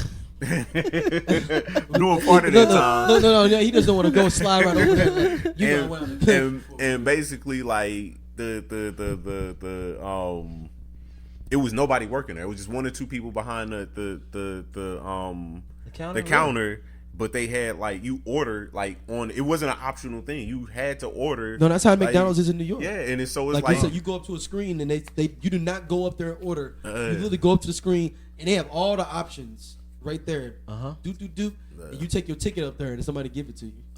So then you start. Then you start to weigh. Okay, well, should we be taxing like these bigger corporations and giving like the I guess what is being called now the freedom dividend or whatever to people, or do we raise the what's that, minimum wage? And if you raise minimum wage, is McDonald's or Burger King and all these other places just gonna wipe out the Get even more workforce automated. and just go automated because it makes more sense. You know what I'm saying? Like, and think about the mom and pop businesses that's out there. So just, I don't know, it's just listening to what you're saying and then just like listening to everything. It's just like, man, it's just a lot of interesting Can the things chicken going. war, how would this affect the chicken war? I see an intersection of what you're doing and what you're talking about, though, is when you talk about the mom and pop business and the startup business and people doing things of that nature.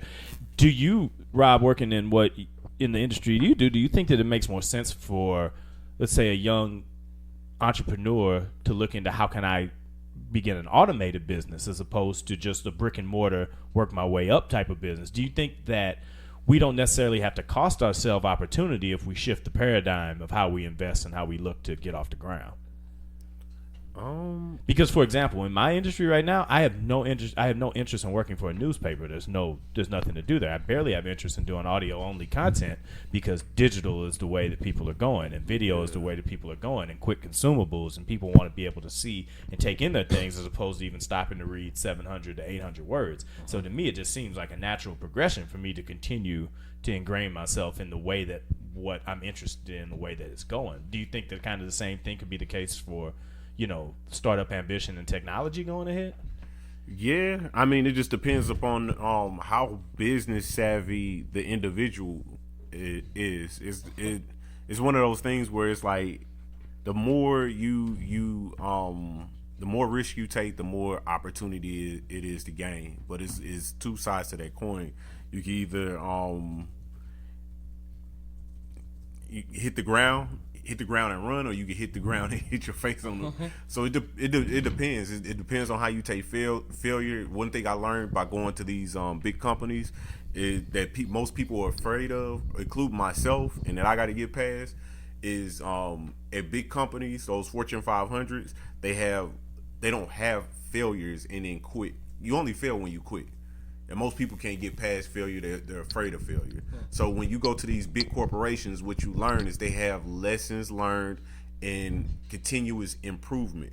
So they don't fail and quit. They fail and then, okay, how can we do this better? And then they have table discussions about it, which are called meetings. So, I mean, that's what people got to get used to. Like, when things go wrong, okay, how can we do a process improvement or a lesson learned from it? Yep. I think the government, our government, and the economy has to invest more in what they would call risky business, but startup businesses. The truth is, our economy, our great economy back in from 1940s, coming back 1950s to the 1990s, was really based upon us creating new industries that the entire world used, and part of those industries had a lot to do with manufacturing. Now, only thing that's really kind of the technology sector is where we're investing a lot of money into that and trying to invest in some startups, but I think we're focused on the wrong startups and we're focused on the wrong customers. So what I would say locally, I think it's not just tax cuts, it's tax incentives. Now there's way more billions and close to some trillions in tax incentives for industries that are no longer should be incentivized, and that's a big problem in our federal budget that a lot of folks don't know about, won't hear about. Because what are some of the ones that people need to know? I mean, what are some of the things that people should look at to say, this is where the shift should be seen? I would say, I hate to put anything out, but I would definitely say rubber and like tire or something like. The oil industry is a little bit on one, so fossil fuels is one that's been talked about quite a bit. There are a lot of Republican and rural voters that talk about price controls and socialism. They throw the word socialism and government into business when all of their commodities, cotton, soybeans, all these things are price controlled, and they get all sorts of subsidies and tax incentives from the federal government. So corn, I mean, these are in a sense, these are not futuristic type industries that in some cases, some products that are made of them are not products that are growing, that are growth products, but they're still being incentivized by our government. So the point I'm making is that there's just as much risk in investing in the stock market and a corporation than it is in investing in 10 startups, because most startups, 10 startups, you like your point, sometimes the riskier it is, the bigger the payout. One of those startups is going to jump and are going to do well.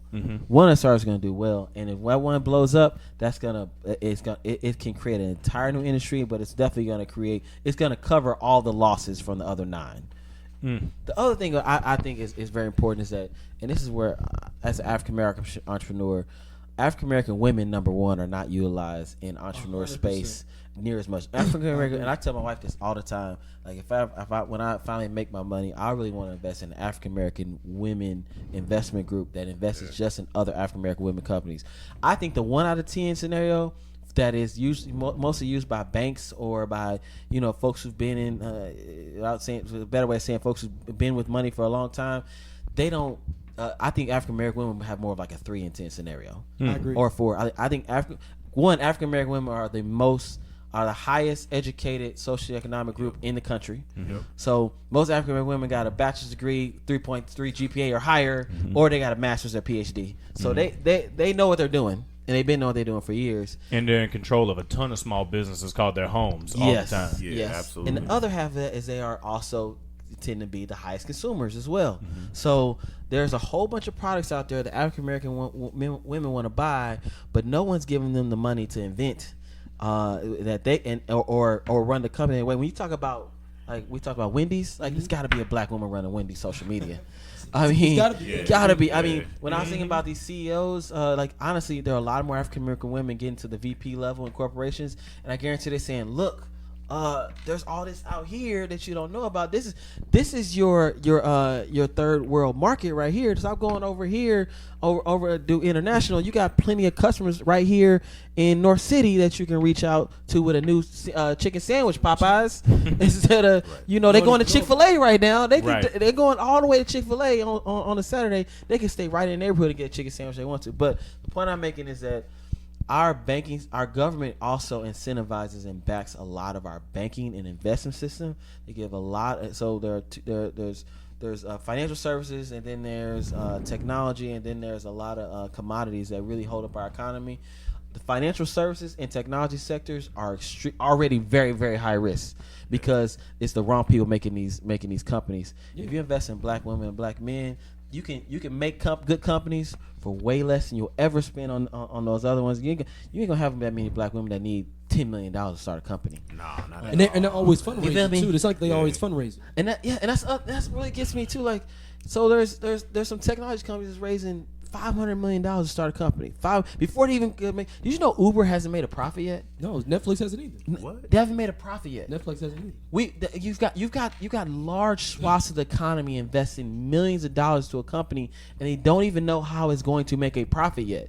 And yet, if all of us had $1 million just on this table, you know how much money we could make and how much we could flip that using a Scarface lingo in in 2 years with $1 million.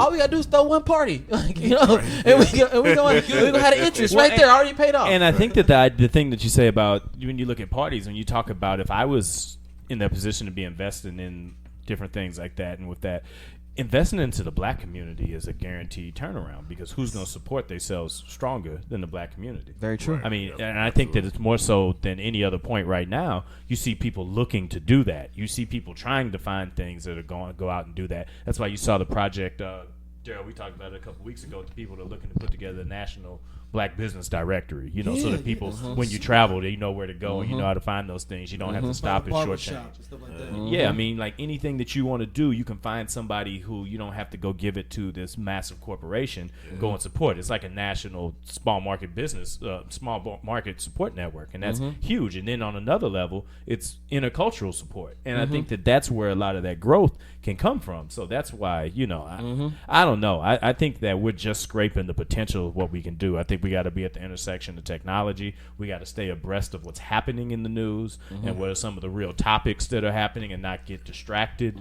by things. And then also, before we pivot into the big topic we want to get into, also not getting distracted and end up bickering over things while other things are happening to us as well. We get distracted by current events while decisions are getting made to impact us on bigger levels at the same time. I think one of the big things that we need to do, like, is start buying in bulk. Like, and what I mean by that is, like, quit doing stuff individually. Like, it's no reason that Daryl needs to have something in South City. Matt has something out in North County.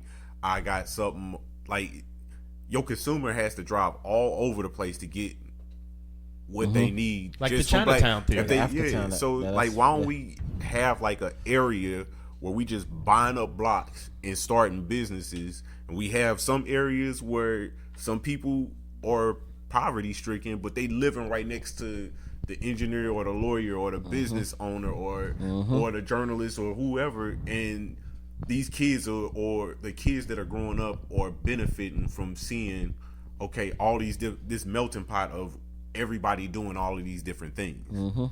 So the problem is we not talking to each other. Like, everybody has their own agenda. Because we all have our own agenda, we all got our own lives. The community is suffering because we're not a community. Do you think that, I don't know how, I'm pretty sure this is a common thing in other cities I've been to. Please, anybody step in if you think it's a difference. Do you think that a lot of that happens sometimes because we get our money and run? And when I say get our money and run, I mean get our money and then we put it where other people who have money are at already, as opposed to keeping it where it's at so it benefits the bigger group of our people and where the majority of us are at. Even if we have had success, it's allowed us to relocate. But that's capitalism, though. Well, I get it. That's the story of capitalism. Well, and I get it, and that's the thing. I say, but my big belief always has been, if I'm going to change something, I'm going to have to go against the way that things always have been. Because most of the time, things are the way they always have been, just simply because we haven't stopped to question why it is. Is that and much more. You know what I'm saying? It's a complex problem, because if you don't get your money and run, you could do something far much worse. Is you can get your money and go back. And you see what happened to Nipsey, and then, or you can get your money, go back, and then instead of buying a house that you gonna make $200,000 over the next few years, you can get a house and lose probably like $200,000. Yeah, you know what I'm saying? Investing in Vegas. Yeah, investing in the area where your people. That's why I'm saying, like, the importance is buying in bulk, because if you buy in bulk, you can go buy like houses in the area. We talking about like a conversation I was having with my friends about, like, gentrification. It's like, why are we so okay with not ownership, but we're not in a place to buy when there's an opportunity to buy for cheap. Right. And then when we're pushed out of those areas, then we don't go and invest in our own areas in bulk, because the only way you gonna come up is to buy. So you might as well flee and go somewhere else and invest your money if you're not buying in bulk. I think there are two things that I totally agree with it. I think, but part of it is we don't have access to money. That's number one. I think most business opportunities, most things that people buy, and we'll say that folks with money or white folks buy, that then will make money for them, are bought on credit. And there's a term in capitalism: use somebody else's money to make money. Yep. So yes, so people get, and we don't, and it's been systematically. Our economy is systematically made it to where we don't have access to credit. Even when you talk about just property in general, you can't get a loan to buy a property in North City and then fix it up. You can.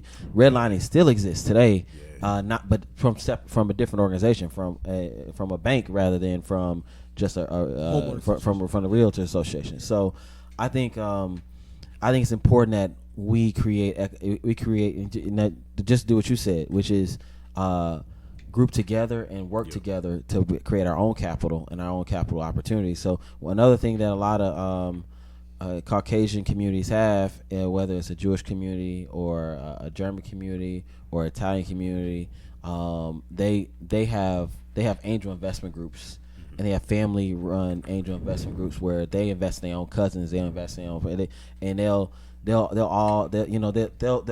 pool their money together outside of a bank. And then they'll be able to, get themselves an economic level where they can use a bank later. So, but I mean, you're absolutely right. I mean, I think that, but the part of the solution to that is that we have to realize it's about money, and we have to save our money. So I'm gonna end by saying the biggest thing is, and where most communities and most people make a lot of their money is when everybody else is losing money. So the big mistake that our community has made was we got on the edge of the home bubble, at the end of the home bubble, the last segment. So there was a lot of black wealth lost in between 2008 and 2009. That because we got in 2006, 2004, 5, 6, 7. They were making money off that same stuff in like late 90s. So they was already on it. Yes. And so what the perfect thing is you knew, like, it's a trend. If you go and look at the economy, it's a trend. Like every 10 years, we coming up on a recession. Yep. So we had it in 97, 98, then we had one in 2007, 2008. 2000. Yeah. We're overdue by like a few years. So it's like, if you know, do not save your money. Go and buy a house right now. Yes. Wait. Yes. And then when the recession hit, and you've been stacking your money, that money you would have used for a down payment, you could buy a whole house. Go, just keep looking at houses, because I guarantee you, I could tell you one situation that I kicked myself over, and you'll be kicking yourself over too.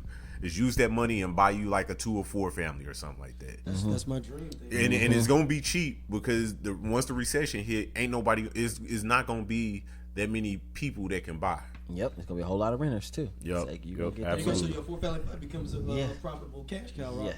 Yeah. So you're absolutely right. Yeah. Well, so get to that funny topic that Brendan sent. Well, let's table that. I want to actually take a break. Okay. For a second here, because we got a bigger thing that we want to get into as well that kind of stems off of this conversation. Yeah, I'm with it. Let's go to break. We'll be right back.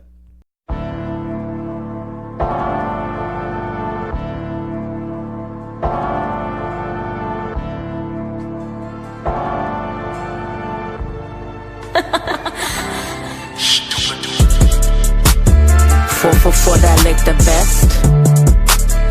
4 forget the rest. 4 you getting blessed. 4 that lick the best.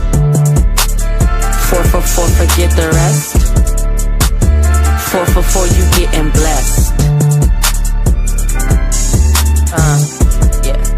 You can pull up and come get that. It's versatile, dinner meals, or even quick snacks. The best you ever had, that there is just big facts. And competition tired, like they just sprinted 6 laps. From 16 quarters come with 4 items, you can get that. A fries, burger, nuggets, and a drink come with that. The sauces is dripping, if you will it, then you can dip that. Queen Wendy the illest, yeah I said it, boy, don't forget that.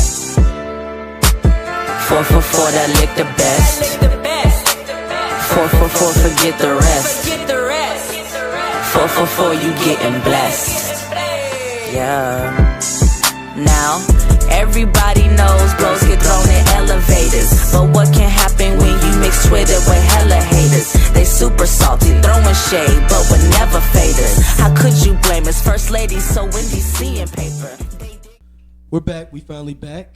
Man, that was educational, man. Normally we try to give a little bit of both. We give an education. We gave him Mary J Blige. We gave him Chicken Wars, which is a real thing, though, man. Like people, this is a thing that can affect us all. I'm a believer in that. I'm a believer in the conspiracy. Yeah, look, the conspiracy. I'm telling you, man. Look, I think Chick-Fil-A is going up in the Hall of Fame of Illuminati. And look, because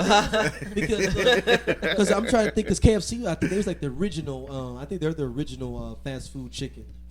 I think historically, I think they are. Yeah, they are. They got it. Yeah, Colonel Sanders was like 40s or something. They like the Jack Daniels of chicken. Yeah, because he stole from somebody black, though, like they work for him. Oh, yeah. I didn't know that. Yeah. It makes sense, though. Yeah, stole it from KFC would be the tastiest thing that's ever not come from black people. Would have been. If it was Would true. have been. If it was true. Yeah. If it happened. Yeah. So then Chick-fil-A that sat there in a little chicken coop and stayed in their little Christian circles and a Christian group. Hey, church should have good food though. No matter what color church is, church has good food. And so we get into our last topic.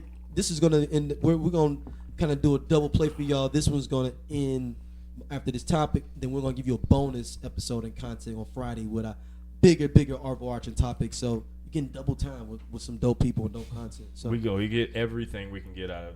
No This Week in Racism. We don't need it. I'm sure. I'm sure there's always something there.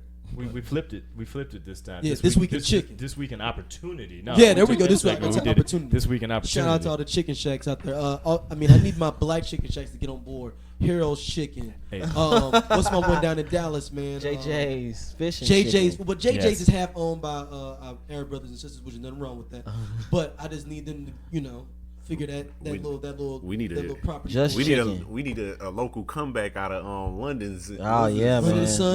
London and Sons holding down over Martin Luther King. They are on the west side. They give you that 5 piece for $7.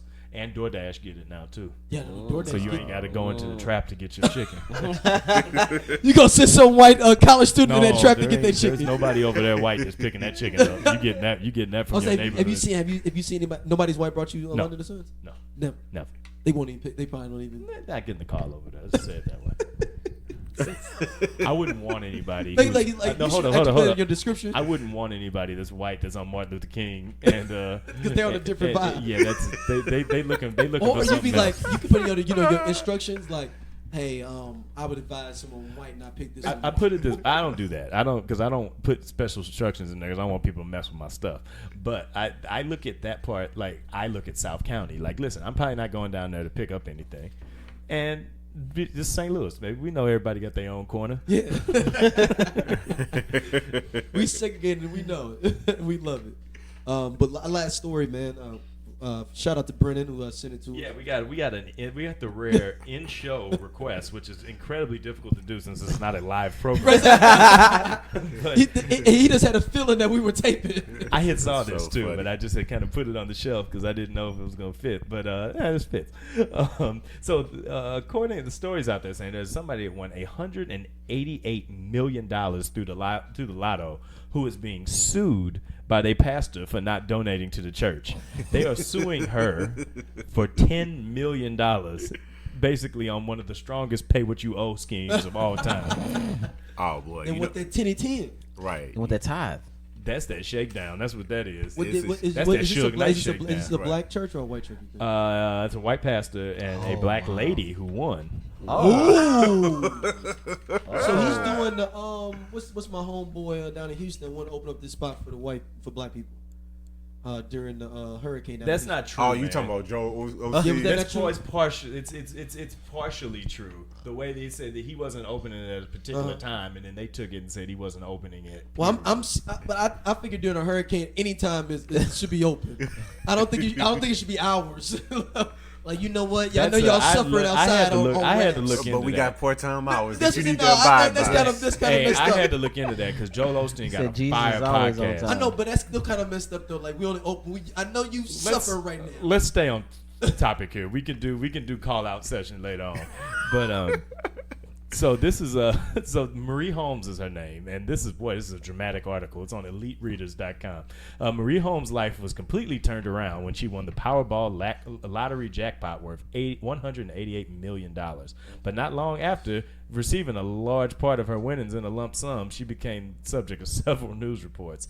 Oh, yo, this is the same one we talked about like 2 years ago.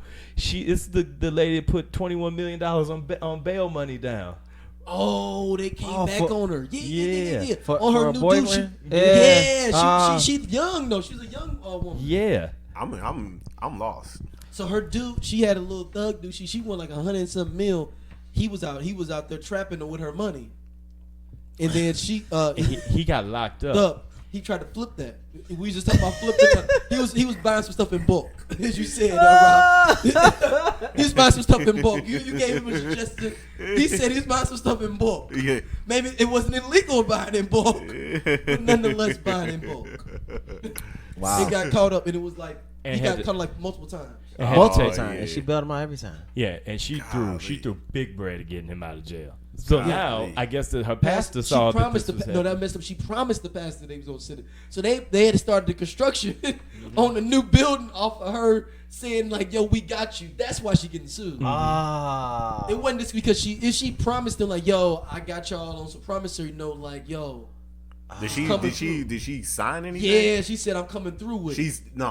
She didn't sign gave the her check. word, but yeah, she didn't sign. she signed over like, "I'm coming through with it." Go ahead and get the church church building going off the fact that I'm vouching, I'm bringing up this X amount of dollars. So she's might be the worst handler of a fortune since Antoine Walker. Oh my God. Ooh, yes. Antoine Walker, he is the worst. Antoine Walker is definitely the worst. Wow. Now, I don't know about this. Now, it would be crazy if that 21 mil that she put towards something like that, whatever that was, did the guy ever show up to court? Like, is that $10 million a church need? Is that, like, did that go all the way to the... Oh. Did I go to the Did he state? jump bail? Did he So, jump Yeah, yeah. Hold on, you know? hold on. Let's go all the way back to the first time he got locked up. Because you take, I don't know how many times. I'm just learning about this story at hand. So what it says here, so I can answer that part of that in advance, is according to the pastor, they agreed to a $1.5 million donation that was going to be used to purchase a piece of land to build a retreat facility. And the pastor said this is because of the emotional distress and mental stress that they put him through. He had to start taking more medicine for anxiety and depression due to the situation. So apparently there's a little bit of a suing here for some angst as well. So how $9 much is million he suing? worth of angst. It So sounds 10 like. million? Yeah, $10 million Wow. is the total So level. what they should have done the first time he got locked up and got off on bail is they should have skipped the country, man. Just go ahead and just Take go all that ahead money, and though, just this- go you got go enough. somewhere else, man. It just because She knows she had to have a hot girl summer, man. I got a hot girl This summer. hot girl I can't summer wait. is- I can't wait to do so hot. did the hot girl summer occur when he was locked up the first time? Like they had like one article. Remember we saw he had multiple mug shots. Like he Man. had the red. It was like baseball cards. This is crazy. I can't wait to do this hot girl summer recap that's coming up in a couple Oh weeks. yeah, it's gonna be on. They're doing a hot girl summer recap. Yeah. Yeah. Yeah, it's coming up. Who at the top of that was? No, we're Oh gonna. no, I seen a lot of divorces and broken engagements because Oh, hot Lord girl summer. Jesus. Yeah, This hot girl summer is messing up a lot of happy homes, there's a lot of people. and that, it ain't just brothers messing up happy homes. With hot girl summer. it's It's some rough hot summer. girls messing up a summer. Oh, wow. So yeah, that's coming up in a couple weeks. We might have to get AI back for that. He's been the captain yeah. of the crew getting this been together. leading that But boat for but everybody. yeah, that's a. I got another conspiracy before we end the show. I feel like she might have been the one that bailed R. Kelly out. We never found out who put that money Well, up. we didn't know. Remember they just said she on the daycare center. She's like they just said she on the daycare center. I mean, if you get a lot of money, what you do? Put up Hair, get daycare center, daycare center, Liquor store. liquor store, bingo. nail salon, All of that. barbershop. Buy some stuff in bulk. Buy some stuff. Now, depending on what you're buying in bulk, now there's different levels of this bulk situation. I was with you all the way until you found out what you buying in bulk. Right. She been buying Some freedom in wholesale. bulk. She might be the worst investor of all time. Oh man, I was gonna say something, but it's totally. Well, hey, been thank buying y'all for freedom listening in to the bulk. first part. Tune in Yo, Friday. Go ahead. Mike, give them the info Yeah, about give Open them the info. Concept one more Yeah. time. Open man. Concept, Cherokee Street, 2712 Cherokee Street. We open weekends, Friday, Saturday, Sunday. So it's 4 only p.m. to 2 days 1 a.m. open in general. Yes, Friday, Saturday, That's a dope Sundays. concept. Yes, Yeah. 4 p.m. to 1 a.m. We adding a brunch real soon. Okay. There it is. crazy. It's going down. Come and They dress gonna up. do private parties? Anything? How they? Absolutely, private parties. They can hit us up on www.openconceptstl.com. Yeah. Instagram at Open Concept STL, Twitter Open Concept all out there, STL, man. Facebook Open Concept Come to STL. town, come through. If you in town, be there. Man, And Rob, Rob, what Hen, you got going? I mean- thank you for coming back to the social media Yeah. landscape for us, good brother. He showed up at your engagement party. I was like, "What you doing here, man?" Where you been? No, I literally came on like, and I was like, I just stood there. I was like, "What you doing here, man?" He like Jay Peterman off of Seinfeld. He just go on adventures. Like, what are you doing? Like, I didn't know like if he was like on the run or something. No, he was like using your spot as like the spot to be at. Like, man, don't be up in my boy spotting you on the run. What Rob. happened, man? You buy something in bulk, man. You out here buying wholesale in bulk. You happen to conveniently skip the country. You said to do some That's when you buying bulk in bulk. bulk on top of bulk. Make sure you email us strictolc@gmail.com and be in tune for the part 2 Friday. See y'all.